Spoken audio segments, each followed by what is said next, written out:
Puji Tuhan. Haleluya. Salam. Shalom.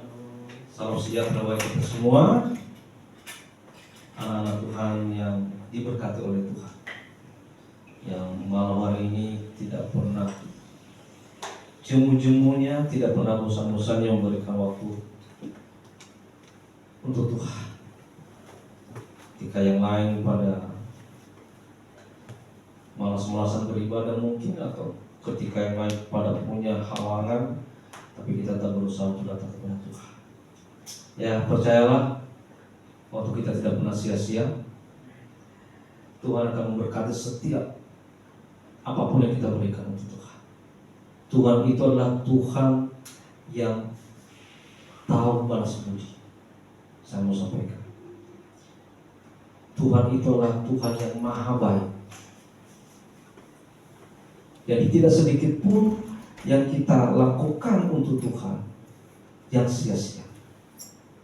Sekecil apapun yang kita berikan untuk Tuhan, itu tidak akan pernah sia-sia. Puji Tuhan. Bersyukurlah kita punya Tuhan yang maha baik. Ya, jadi lagu itu bukan hanya sekedar dinyanyikan, Allah itu baik, tapi renungkan bahwa Allah kita itu memang baik. Saudara datang ke sini dalam kelelahan, dalam keletihan, dalam apapun kondisinya, kita datang di sini. Mungkin secara duniawi kita menyesal, capek banget sih, seharusnya saya ini istirahat di rumah. Tapi ingat, tidak ada sedikit pun yang sia-sia di mata Tuhan. Saya katakan sekali lagi, sekecil apapun yang kita berikan untuk Tuhan, itu tidak akan pernah sia-sia. Tuhan kita maha baik. Tuhan akan mengganti bagi kita jauh lebih baik dari apa kita berikan kepada Tuhan. Oleh karena itu, saudaraku sekalian, kalau kita itu punya hati, pikiran, kesadaran bahwa Allah kita itu baik, Allah itu sanggup melakukan apapun untuk kita, Allah sanggup berbuat apapun yang Dia mau, maka saya yakin tidak ada satupun di antara kita yang malas datang kepada Tuhan. Kenapa? Ketika dalam hati kita itu timbul kesadaran bahwa Tuhan ini adalah maha segala-galanya. Ketika aku minta apapun, Tuhan pasti akan berikan. Keselamatan pun Dia sudah sediakan bagi kita. Kalau kita menyadari ini, maka kita pasti akan menikmati yang namanya sukacita. Kita tidak akan pernah malas. Kita tidak pernah hitung-hitungan untuk Tuhan. Kenapa? Apapun yang kita berikan untuk Tuhan, itu akan pasti berikan kepada kita jauh lebih baik daripada apapun. Dan tidak ada yang lebih baik yang kita berikan kepada Tuhan melebihi daripada kebaikan. Amin. Percaya amin? Coba sekarang dirubah mindset bahwa Tuhan kita itu adalah Tuhan yang maha baik. Tuhan kita itu adalah Tuhan yang berkuasa, maha kuasa. Kalau maha kuasa, apapun yang Dia buat bisa, dan tidak ada lagi yang berkuasa di atas Dia. Kita baca dari Matius pasal 28 ayat 18. Matius pasal 28 ayat 18.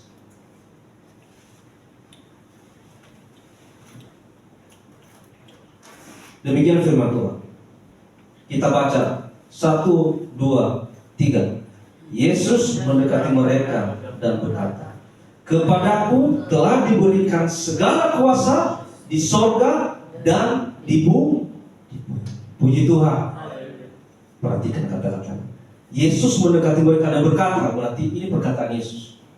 Kepadaku telah diberikan apa? Segala kuasa di sorga dan di bumi. Ingat ya, bukan diberikan kuasa, tapi segala kuasa. Lebih tinggi mana? Kuasa atau segala kuasa? segala kuasa. Berarti dia maha kuasa. Kalau dia maha kuasa, berarti dia punya kekuasaan yang tidak terbatas. Haleluya. Makanya tadi saya katakan, apapun yang dia mau bisa. Kenapa? Dia maha kuasa. Seorang raja di dunia, seorang presiden atau siapapun yang berkuasa, dia punya keterbatasan kekuasaan. Seorang presiden di negara manapun tidak mungkin dia jadi presiden seumur hidup. Ada beberapa negara kemarin, termasuk Indonesia ini, yang ada presidennya pengen jadi presiden seumur hidup. Akhirnya apa? Jatuh juga di demo oleh rakyatnya sendiri. Ada lagi di negara lain, jatuh juga di demo oleh rakyat sendiri. Kenapa? Karena dia itu bukan maha kuasa. Dia itu hanya punya kuasa. Tetapi Yesus adalah maha kuasa. Nah, saudara sekalian, kalau Yesus itu maha kuasa, apalagi yang perlu kita lakukan? Kenapa ketika kita menghadap penguasa dunia, kenapa kita harus suka menjilat, suka ngemis kepada kaum penguasa dunia? Ketika kita dekat dengan penguasa dunia, begitu bangganya kita. Mungkin kalau penguasa dunia ini bilang, cuci kaki saya, mau kita dan bangga. Tetapi kenapa kepada yang maha kuasa kita malas-malasan? Kenapa kepada sang penguasa segalanya kita hitung-hitungan? Ayo, sadar saudaraku sekalian. Jangan pakai kacamata dunia. Kalau kita memakai kacamata dunia, maka dunia ini jauh lebih berharga daripada kita, daripada dunia. Tetapi kalau kita pakai kacamata rohani, maka dunia ini adalah hancur, sementara ia akan hancur. Tetapi lebih berharga yang namanya itu hidup yang kekal. Tempat kita bukan di bumi ini. Kita hanya seperti merantau di dunia ini. Tempat kita bukan di sini. Tempat kita telah Tuhan sediakan. Ada dua tempat yang Tuhan sediakan bagi kita. Ya, ketika kau hidup dalam Dia, maka Tuhan menyediakan kehidupan yang kekal di surga. Tapi ketika kau hidup tidak di dalam Tuhan, maka Tuhan juga telah menyediakan neraka kekal bagimu. Bukan kematian kekal. Kalau kematian kekal enak, ya, masuk langsung mati, selesai. Bukan, tapi kehidupan kekal dari neraka. Ngeri namanya neraka itu. Ini bukan aku nakutin ya. Saya kemarin sudah mulai sebenarnya pengen menyampaikan firman yang enak-enak, tapi ternyata sekarang ini, wah, ternyata banyak tegur. Dan saudara tahu apa yang viral akhir-akhir ini? Seorang hamba Tuhan yang menyinggung-nyinggung agama orang lain. Akhirnya apa? Urusan hukum. Ya, saya mau sampaikan, meskipun orang lain menyinggung-nyinggung agama kita, itu urusan dia. Nggak usah singgung-singgung agama orang. Dijadiin bahan ketawaan lah. Ya udah, urusan hukum. Bukan masalah mayoritas minoritas, tetapi agama kita, kekristenan, tidak pernah mengajarkan untuk mengolok-olok agama lain. Iya, kalau yang mengolok-olok ini hidupnya sesuai dengan maunya Tuhan. Awalnya saya coba menutup telinga mendengarkan berita yang viral ini, tapi ketika saya dengar jamnya aja sampai 250 juta. Seorang pendeta jamnya sampai 250 juta. Istrinya tasnya harga 300 juta. Bayangkan bagaimana rumahnya. Sementara pekerjaannya hanya seorang pendeta. Kita bukan menuduh ya, tapi fakta itu. Maksud saya gini, kalau memang benar-benar kau fanatik dengan agamamu, bukan dalam arti harus mengolok-olok agama orang, justru sebenarnya kembangkan kekristenan ini dengan baik. Jangan belok kiri, belok kanan, terus atau jual ayat-ayat demi kekayaan. Tidak boleh.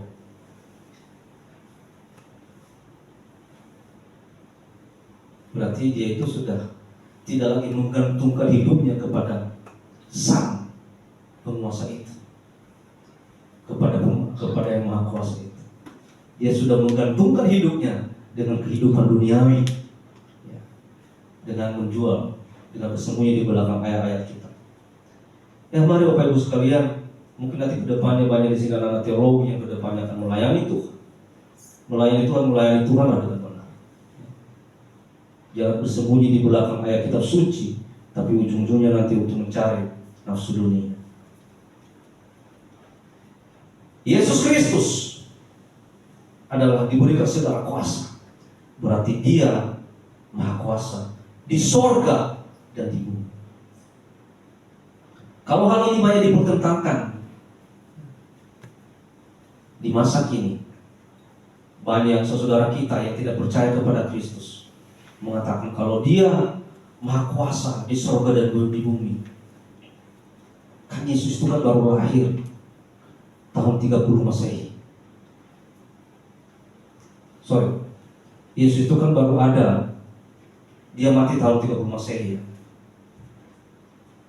Tapi dia kan lahir itu di perjanjian baru sekitar tahun 1 Masehi,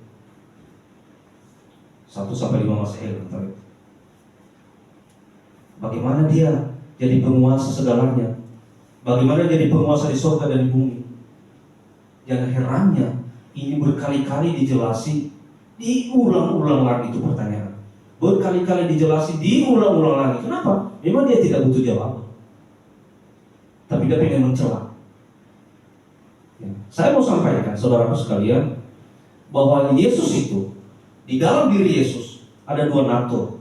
Yang pertama, dia punya natur ilahi dan dia punya natur manusia. Kapan dia dikatakan maha kuasa dan kapan dia dikatakan mati, kapan dia dikatakan haus, kapan dia dikatakan lapar. Memang kalau kita pakai kacamata dunia, kalau Yesus dikatakan Tuhan, nah ini yang sering diangkat oleh orang-orang di luar sana. Yesus Tuhan, tapi dia lapar. Yesus Tuhan, tapi dia haus. Yesus Tuhan, tapi dia mati. Perhatikan ya, Yesus itu di dalam dirinya punya dua natur, ya, natur ilahi dan natur manusia. Natur ilahi, ya, seperti yang pernah saya sampaikan di sini, kalau kita baca di Yohanes pasal 1 ayat 1 sampai 3, ya, dikatakan pada mulanya adalah firman. Firman itu bersama-sama dengan Allah dan firman itu adalah Allah. Ia pada mulanya bersama-sama dengan Allah. Segala sesuatu dijadikan oleh Dia dan tanpa Dia tidak ada satupun yang telah jadi dari segala yang telah dijadikan. Nah, saudaraku sekalian, di ayat yang pertama ini, perhatikan ya, ini udah 2 kali loh saya ulang-ulang ini. Maksudnya minimal tahu lah kayak gini. Di ayat yang pertama ini mengajarkan bahwa Yesus Kristus adalah sepenuhnya Allah. Pada mulanya adalah firman. Firman itu bersama-sama dengan Allah dan firman itu adalah Allah. Ini udah jelas-jelas saudara sekalian. Jelas-jelas ini mengajarkan bahwa di ayat yang pertama ini Yesus Kristus sepenuhnya Allah. Dan ini tidak merujuk kepada kemanusiaannya ketika dia lahir dikandung oleh Maria. Belum. Tapi ini bicara keilahiannya.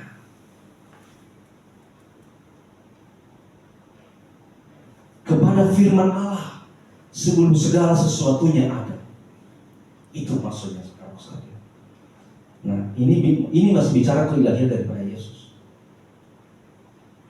Kalau dibilang Yesus yang dilahirkan oleh Maria itu penguasa di bumi dan surga, memang tidak masuk akal.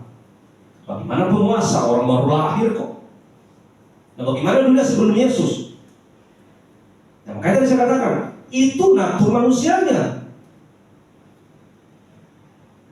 Bagaimana Yesus sebelum dunia ada? Itu natur ilahinya, yaitu firman Allah yang kekal. Ada lagi yang bilang begini, ya, yang kekal itu kan hanya Allah. Benar memang. Lalu firman Allah itu kekal enggak? Iya, kekal. Nah, sekarang pertanyaannya, emang ada yang kekal dua? Emang ada dua yang kekal? Ada firman dan ada Allah. Berarti ada dua yang kekal. Firman itu kekal enggak? Iya, kekal. Allah itu kekal enggak? Ya, kekal. Berarti dua dong yang kekal. Tapi kan itu kan firman itu kan yang disuarakan. Allah itu berfirman. Itu dari mana? Itu dari buah pikirannya.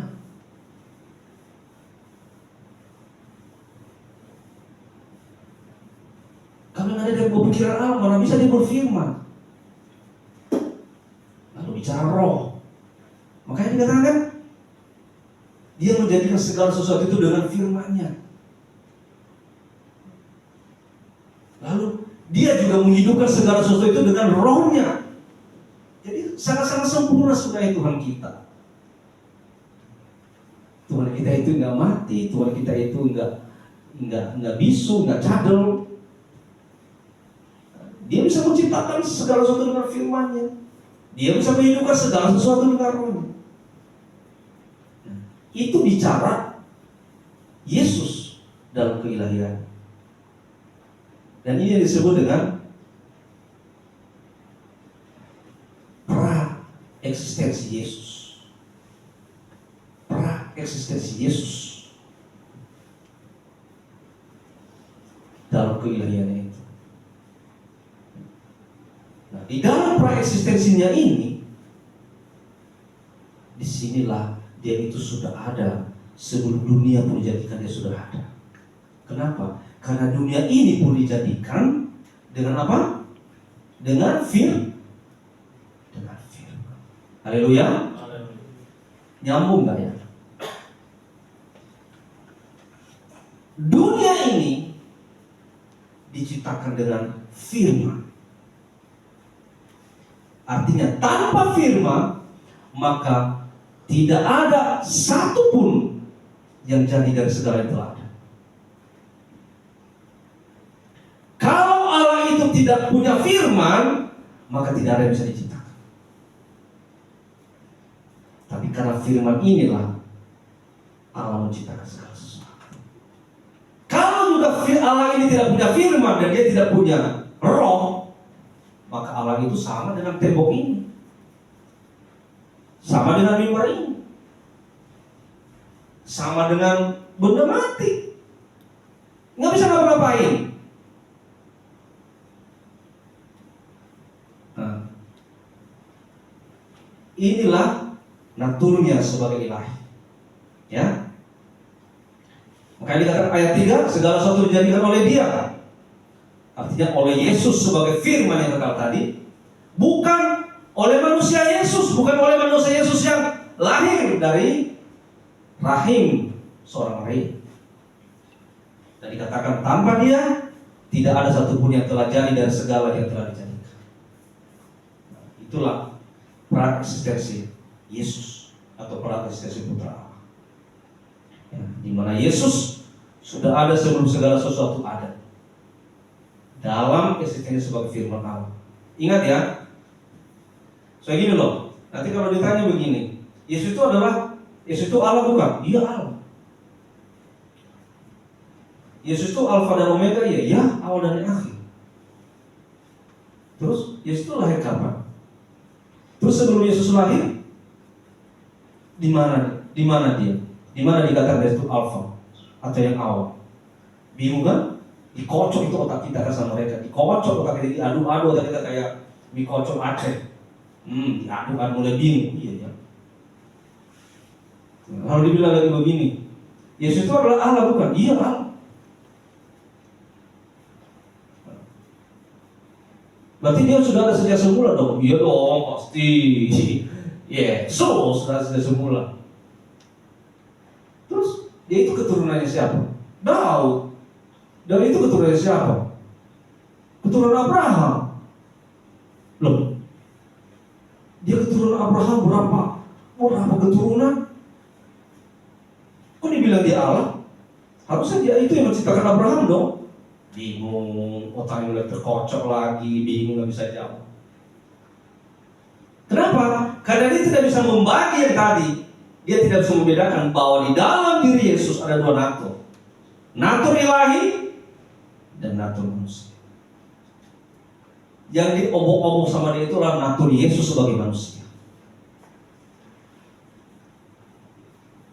Tapi sampaikan bahwa dengan dua natur yang ada dalam diri Yesus, yang menciptakan segala sesuatu, yang ada sejak semula, yang ada sejak kekekalan, itu adalah natur ilahinya, yaitu firman Allah yang kekal. Puji Tuhan. Puji Tuhan. Nah, sekarang kita bicara naturnya sebagai manusia. Ketika firman dikandung oleh perawan suci Maria tanpa campur tangan laki-laki, artinya tanpa kawin dengan seorang laki-laki, maka disitulah dia sepenuhnya jadi manusia. Tahu kan? Firman itu dikandung oleh perawan suci Maria, lalu Maria melahirkan. Disitulah Yesus itu sepenuhnya jadi manusia. Nah, disinilah Yesus baru ada dalam eksistensinya sebagai manusia setelah dilahirkan oleh Maria. Sebelum dilahirkan oleh Maria, Yesus itu adalah firman yang kekal. Setelah dia dikandung oleh Maria dan dilahirkan oleh Maria, disinilah baru ada dalam eksistensinya sebagai manusia. Jadi wajar ketika dia lahir sebagai manusia, wajar kalau dia itu lapar, nangis, haus, apalagi mati, dicobai dan sebagainya. Kenapa? Itu kemanusiaan. Yang digantung di kayu salib, yang mati di kayu salib, itu adalah manusia. Jadi jelas saudara sekalian, kalau ditanya, kalau Yesus itu Allah, kenapa dia dibunuh? Kenapa dia mati? Itu adalah naturnya sebagai manusia. Manusia itu harus mati. Tidak ada manusia yang hidup selamanya. Manusia itu harus mati. Tapi ketuhanannya Yesus tidak pernah mati sampai sekarang. Haleluya. Kembali ke ayat tadi. Yesus mendekati mereka dan berkata, kepadaku telah diberikan segala kuasa di sorga dan di bumi. Terjawab. Kok bisa dikatakan memiliki segala kuasa di sorga dan di bumi? Ya memang dia pencipta segalanya. Jelas dikatakan tadi kan. Tidak ada sesuatu pun yang diciptakan, tidak ada sesuatu pun yang ada tanpa melalui firman, tanpa oleh firman itu sendiri. Jelas. Dan siapa sebenarnya? Ya, siapa sebenarnya yang memiliki pemilik kerajaan surga itu? Ah, inilah kembali. Siapa pemilik kerajaan surga? Karena kata sini, kepadaku telah diberikan segala kuasa di sorga dan di bumi.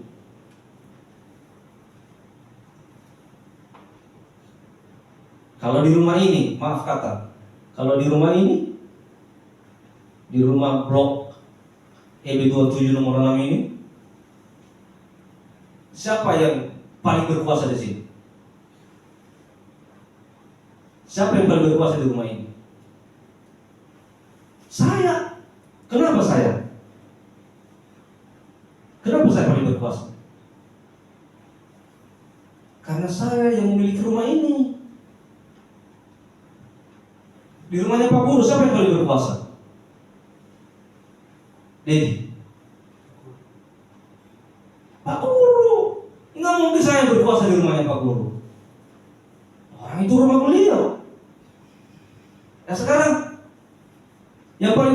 surga dikatakan siapa? Yesus. Berarti yang memiliki surga siapa? Jadi kalau ada yang bilang gini, aku mau ke surga tapi tidak melalui Yesus, surga yang mana? Orang yang berkuasa, kok segala kuasa diberikan kepada di surga dan di bumi, itu Yesus, bukan Tuhan yang lain, bukan, saudara sekalian.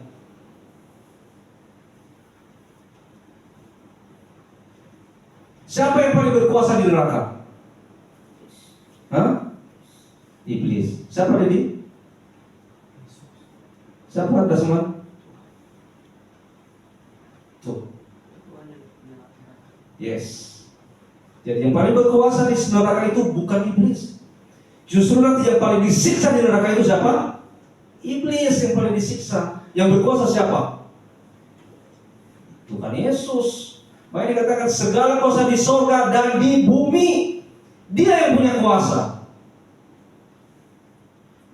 Jadi kalau Dia punya kuasa, ngapain lagi nyari yang lain? Ngapain lagi ragu dengan Yesus? Ya. Mari saudara sekalian, saya mengingatkan kita kembali, kita juga jangan hanya memikirkan diri kita sendiri. Ayo, bawa jiwa kepada Tuhan, selamatkan mereka. Mungkin mereka kurang paham yang kayak gini-gini. Mereka sekarang masih terfokus dengan dunia, mikirin dunia. Tadi saya katakan dari awal, kalau dia dekat aja dengan penguasa dunia, wah bangganya minta ampun. Kalau penguasa dunia bilang, cuci sepatu saya, dia cuci itu dan bangga. Kenapa ketika datang di kaki Yesus malas? Kenapa? Matanya masih buta, masih dibutakan oleh keinginan dunia. Kalau sadar bahwa yang berkuasa di surga dan bumi itu Yesus, maka kita tidak akan pernah ada dalam diri kita itu rasa malas, rasa lelah, letih. Kita mesti akan semangat. Coba Pak Guru ini baru datang dari kerjanya Pak ya, belum mandi kan Pak ya? Pasti belum mandi, bila-bila datang. Kenapa? Mikirin keselamatannya. Mikirin keselamatannya. Tapi banyak orang sekarang tidak mikirin keselamatan, tapi mikirin perutnya. Padahal bagi Tuhan itu masalah perut, masalah jasmani itu sangat kecil bagi Yesus. Tapi justru hal-hal yang kecil ini yang bagi kita besar. Hal-hal yang besar bagi kita sepelekan. Ya, Bapak Ibu yang dikasihi Tuhan, mari semangat. Besok hari Minggu, pospol kita ini akan diresmikan. Resmi kita di Jabodetabek dan di seluruh Indonesia kita resmi. Oleh karena itu semangat semuanya. Jangan nanti pospolnya udah diresmikan, jemaahnya yang malas. Pospolnya diresmikan, jemaahnya semakin rajin. Ayo, kita support pelayanan kita, dukung pelayanan kita, ajak orang beribadah kepada Tuhan. Inilah gunanya pelayanan ini, untuk menyelamatkan jiwa banyak untuk Tuhan. Ya kalau tidak ada jiwa yang diselamatkan, buat apa ini pelayanan? Tidak ada gunanya. Tujuan utama kita adalah membawa jiwa kepada Tuhan, menyelamatkan jiwa mereka, supaya mereka juga hidup dalam Tuhan seperti kita. Ya, mari Bapak Ibu yang dikasihi Tuhan, segala sesuatu serahkanlah kepada Tuhan. Ya, serahkan kepada Yesus sebagai sang penguasa itu. Penguasa di surga dan di bumi, segala kuasa telah diberikan kepadanya. Tidak perlu ragu lagi. Jangan meragukan kekuasaan Tuhan Yesus. Di dalam Dia ada kuasa. Apapun yang kau minta, kau akan dapatkan ketika kau meminta itu segala sesuatu dengan iman. Ya. Percaya kepadanya, berikanlah hidupmu kepadanya, dan jangan meragukan sedikit pun kuasa. Puji Tuhan. Haleluya. Tuhan Yesus memberkati.